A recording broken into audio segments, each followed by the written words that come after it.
Eh ben, La Réunion, c'est une île de cœur pour moi. Et comme Marley disait, là, on se sent bien dans sa tête, on se sent chez soi. Et ici, je me sens bien dans ma tête, donc je me sens aussi chez moi. Piment Cabri. Oh, la chaîne qui poique.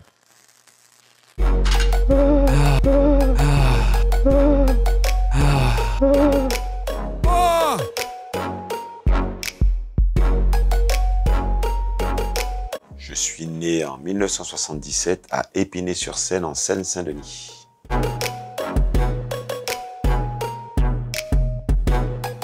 Ronny parce que mon prénom simplement c'est Ronny et puis tout jeune j'avais un ami qui faisait plus de 1m90 qu'on appelait Grand Ronny avec qui je traînais souvent, donc pour nous distinguer il y avait Grand Ronny et Tironi, c'est le nom que j'ai gardé.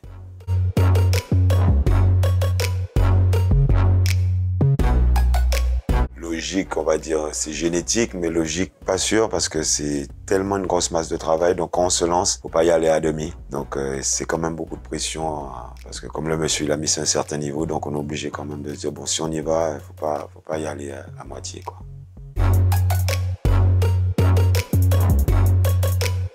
Ben, c'est un nom que je me suis moi-même octroyé parce que je ne me laisse simplement pas dompter par le système dans lequel on vit et j'essaie justement de faire les choses de manière assez libre. Je suis aussi un libre penseur et indépendant aussi et ça fait pas mal d'années aussi que j'arpente aussi les routes et ça n'a pas toujours été facile. Et souvent on me demande, mais ah, t'es encore là? T'as toujours pas arrêté? Ah, ben non, ben, on n'a pas réussi à le dompter encore.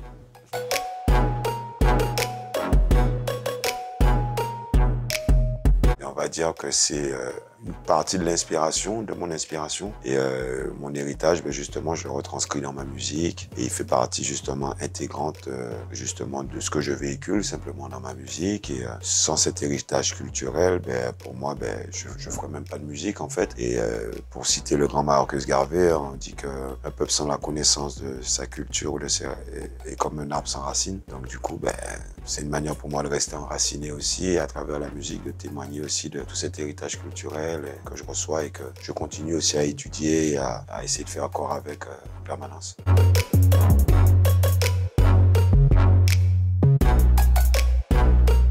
Ben, je trouve qu'elle évolue plutôt bien, elle pourrait évoluer encore mieux. Ça manque encore de structure, d'encadrement, mais ça manque pas de talent, ça manque pas de vivier chargé de petites pépites et d'un peu partout aux quatre coins de la planète. Donc du coup, ben, je pense que ben, j'encourage aussi des gens à devenir managers, entrepreneurs, promoteurs aussi, puisque c'est des choses qui manquent aussi dans le milieu, le côté un peu plus administratif et structurel. Mais je trouve qu'en pas mal d'années, ça a évolué. Et puis, il y a toujours un nouveau cru, et un nouveau souffle et de nouveaux talents qui se présentent tous les jours aux quatre coins du monde. Donc, le mouvement ne s'arrête pas. L'itinéraire d'un lion indomptable.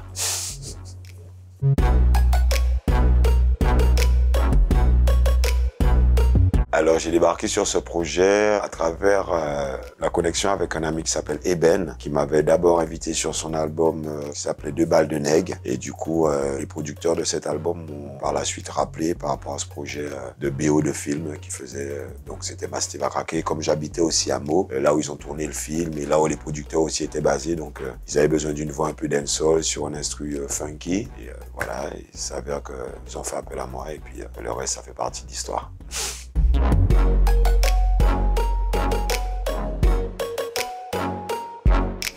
Ben, je trouve que déjà c'était une belle cérémonie pour une première puisque c'est vrai que notre musique est souvent mal considérée ou pas considérée à sa juste valeur et du coup des événements comme ça permettent aussi de mettre en lumière notre musique et de lui redonner ses lettres de noblesse, surtout dans le milieu francophone aussi puisque c'est vrai que le reggae a cette couleur internationale et qu'on prend pas forcément la mesure de tout le mouvement aussi qu'il y a aussi au niveau francophone et du coup ben, c'était important aussi de mettre en lumière donc et surtout par des acteurs et des fondateurs de ce mouvement, c'est-à-dire que c'est pas des parvenus, c'est pas des gens qui sont arrivés comme ça de nulle part, c'est des gens aussi légitimes qui l'ont fait, donc c'est encore plus de crédibilité. Et puis je remercie aussi tous les frères et sœurs et tous nos supporters et supportrices qui ont voté pour moi et ça peut qu'encourager le taf et nous motiver pour la suite. One love.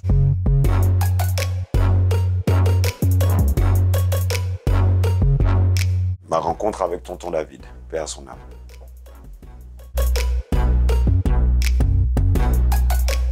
Eh ben, La Réunion, c'est une île de cœur pour moi. Et comme Marley disait, là, on se sent bien dans sa tête, on se sent chez soi. Et ici, je me sens bien dans ma tête, donc je me sens aussi chez moi. Et voilà, c'est une île que j'apprécie beaucoup, aussi bien par rapport à l'esprit et aussi la biodiversité, ce qu'on appelle le Zion, la connexion avec la nature, les éléments, ça me parle beaucoup. Et puis voilà, je me sens simplement bien.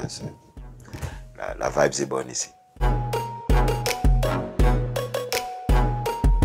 Quand je viens sur votre île, qu'est-ce que je fais? Alors, je passe du temps au studio avec des amis artistes. Je prends des bains là où c'est possible de se baigner. J'essaie de m'imprégner aussi des diverses énergies, aussi bien volcaniques, comme aller justement prendre aussi des bains d'énergie près de la route des laves ou aller voir des amis à Sillaos ou quand j'ai la possibilité d'aller aussi à Mafat, c'est un lieu aussi qui m'a parlé beaucoup. J'ai eu l'occasion d'y aller 2-3 fois, de même tourner un clip aussi, me baigner aussi dans ces belles rivières et prendre la force aussi sous les chutes aussi, donc ça peut être Bassin Bleu, différents autres spots que j'aime bien aussi ici. Et puis voilà quoi, et puis simplement apprécier l'air pur.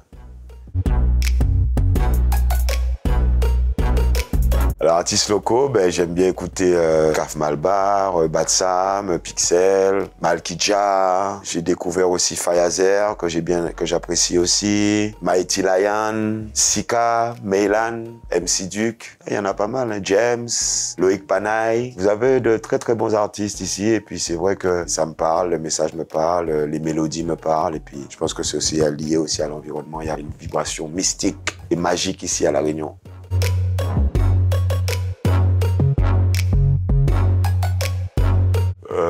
Plus sweet, peut-être pas forcément, puisque l'album d'avant, il était 100% roots, donc il était vraiment tempo lent, on va dire. Pour le coup, cet album-là, j'ai voulu le faire plus éclectique, donc à la partie roots, sweet, un peu traditionnel, et à la partie un peu plus hardcore, comme des morceaux comme Dancehall Frequency, Awadou Dem, ou Rien pas changé. Et non, je pense que c'est une continuité de ce que j'ai toujours fait, avec bien sûr une évolution au niveau de ma plume, au niveau de l'interprétation, puisque bon, on essaie de pas s'asseoir sur nos lauriers, donc tous les jours on travaille, on essaie de poncer un peu notre art. Donc voilà quoi. C'est juste une évolution de ce que j'ai pu faire auparavant. De continuer à propager des bonnes fréquencies.